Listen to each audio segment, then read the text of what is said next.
कोई नहीं बचा उसके, ना नैहर ना ससुराल। उसके बाद उसके भीतर इतनी बड़ी ताकत कि मैं उसके यादों में जीऊंगा। ये मिसाल है हिंदुस्तान के लड़कियों के लिए। मैं अपनी बेटी की तरह जिस किसी भी कीमत पर होगा इसकी नौकरी का प्रयास करूंगा। सबसे पहले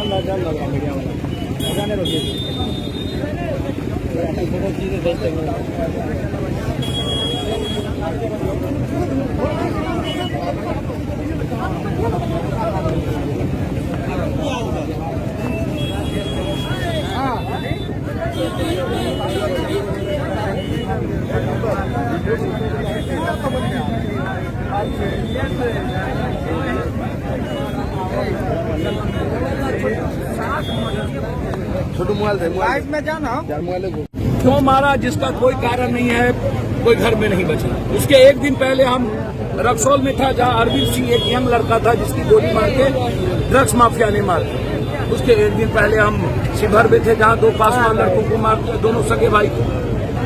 अब कल हम बेगूसराय में थे, कल शाम में बेलदौर में थे। अब घटना के बारे में अभी मैं जा रहा हूं जहां पर सिर्फ 200 रुपये के चलते एक मजदूर को मारते दबंग खगड़िया, और उसके घर में 4 बच्चे हैं, कोई खाना देने वाला तक। आप अंदाजा करिए कि यह बिहार 14.5 करोड़ बिहार, प्राइम मिनिस्टर यहां आते हैं, एक शब्द राजीव नगर, एक शब्द नेपाली नगर, एक शब्द लॉ एंड ऑर्डर पे, बिहार के अग्निवीर पे, बिहार के आरबीआई पे, बिहार के बेरोजगारी पे, बिहार के फार्मर्स पर, बिहार के हालात पर उसके स्पीकर कहते हैं कि मेरी बात थाना डीएसपी नहीं सुनती है, मेरी औकात नहीं है। उनके प्रदेश अध्यक्ष जी जायसवाल जी कहते हैं कि थाना बिकी हुई है, अपराधी चलाता है, हम लोगों की नहीं सुनी जाती। डिप्टी स्पीकर जो नगर निगम के मंत्री भी हैं, 30 सालों से मेयर पटना में है, 6 बीजेपी के विधायक है। पटना अपराध का जमीन माफिया, बालू माफिया, शराब माफिया का अड्डा है। नेपाली नगर जमीन को समाप्त कर देता है बुलडोजर चला करके उसके घर को। लेकिन ये दोनों डिप्टी सीएम और बीजेपी पूरा का पूरा 6 एमएलए पटना छोड़ के भाग जाता है हैदराबाद। कोई कार्रवाई नहीं होती है।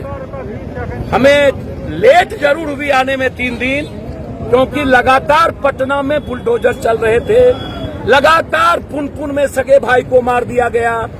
लेकिन न्याय उसी दिन से लगातार इतनी बड़ी ऑनर किलिंग, इतना बड़ा मॉब लिंचिंग जो लगातार बिहार में बिना कारण के 7 सोनार को गोली मार दिया हाजीपुर में, लगभग सोनार हाजीपुर छोड़ दिए।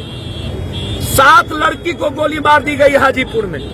चंदा में इसलिए गोली मार दिया गया एक बच्ची को, ज्योति कुशवाहा को, कि उन्होंने फोन रिसीव नहीं किया 2 लड़के का। वैशाली में गोली मार दी गई कि उस लड़के को उस लड़के ने नहीं ठोका, जाके गोली ठोक दिया। मैं थक चुका हूं भैया। इस बच्ची का लाश अभी भी मेरे हाथ में एक बलात्कार के केसेस है बदनाथ, कोई न्याय नहीं मिली। इतनी बड़ी घटना, आप समाज था, आप कोर्ट कचहरी था, आप केस करते उस लड़के पर। यदि नाबालिग थी तो नाबालिग का केस करते, उस पर एफआईआर होता, वो जेल जाते, समाज में फिर सभी लोग बैठते। मोबाइल देते हैं। लेकिन इतनी बड़ी दबंग गई। मैं तो उस लड़की के जज्बात को सलाम करूंगा, उसके सेंटीमेंट को। कोई नहीं बचा उसके, ना नैहर ना ससुराल। उसके बाद उसके भीतर इतनी बड़ी ताकत कि मैं उसके यादों में जीऊंगा। ये मिसाल है हिंदुस्तान के लड़कियों के लिए। मैं अपनी बेटी की तरह जिस किसी भी कीमत पर होगा इसकी नौकरी का प्रयास करूंगा सबसे पहले, ताकि ये अपनी लाइफ जी सके, इसको कोई टॉर्चर न कर सके। यदि उसी बच्चे के हाथों में ये जीने की इनकी चाहत होगी, मैं कुछ नहीं कर पाऊंगा। यदि अपनी लाइफ फिर से ये बसाना चाहेगी तो मैं इसके परिवार से अब परिवार मेरे ख्याल से उस लड़के का ही परिवार, इस बच्ची का परिवार, यह गांव ही उसका परिवार। मैंने आईजी को कहा 3 एसपीडी ट्रायल याद करिए, मैंने क्या कहा था, भूलिए नहीं।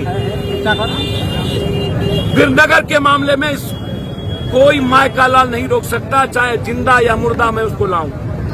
फिर मैं कह के जाता हूं आपको, यह पूरे कोसी सीमांचल के हर यूथ का सेंटीमेंट है। यह ऑनर किलिंग पूरे बिहार के यूथ का सेंटीमेंट है।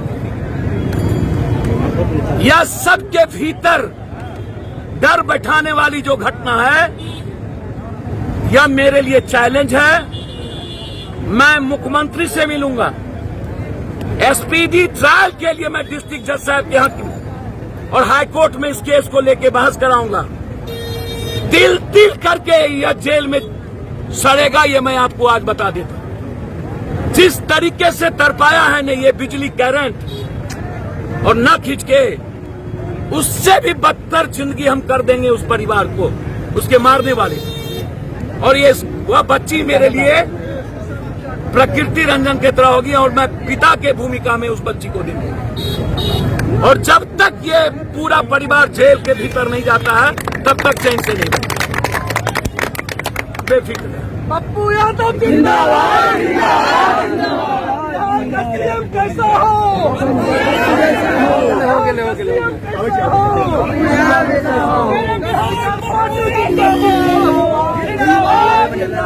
पप्पू यादव जिंदाबाद, जिंदाबाद जिंदाबाद, बिहार जिंदाबाद।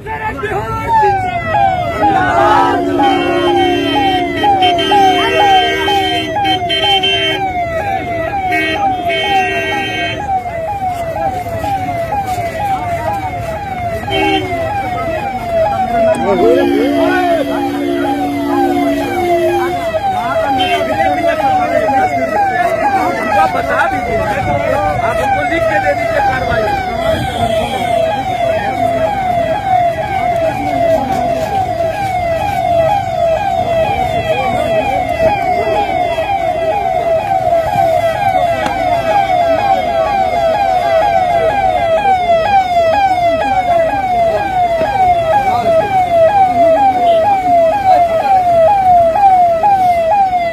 आप बदमाश है क्या? हाँ, बदमाश। अच्छा ठीक है।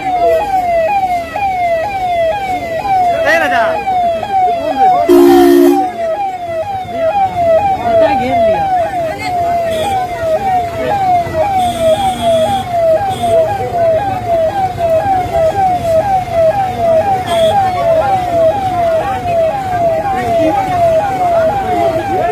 जिंदाबाद, जन अधिकार पार्टी जिंदाबाद।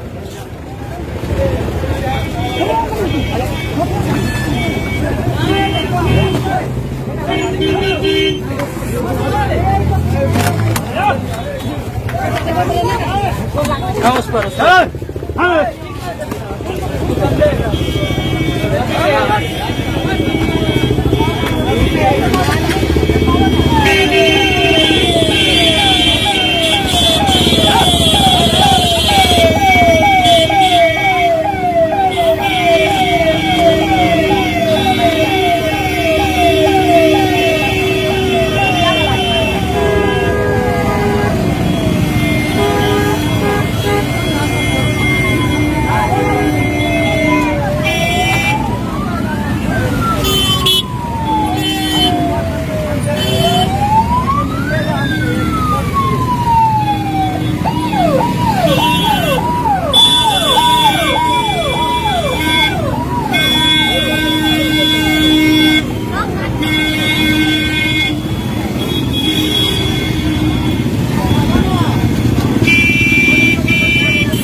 अभी आप देख रहे थे जाप सुप्रीमो पप्पू यादव जी को यहीं पर आरती वाला कांड में आरती के यानी छोटू के घर पर आए थे अभी। और जो है इस वीडियो को आप लोग ज़्यादा से ज़्यादा शेयर कर दीजिए और आप लोग का क्या राय है इस कमेंट बॉक्स में आप लोग अपना जवाब दीजिए। अगर इस वीडियो को अपने पेज पर देख रहे हैं तो फॉलो कीजिए और यूट्यूब पर देख रहे हैं तो सब्सक्राइब कीजिए। धन्यवाद। जय हिंद, जय भारत।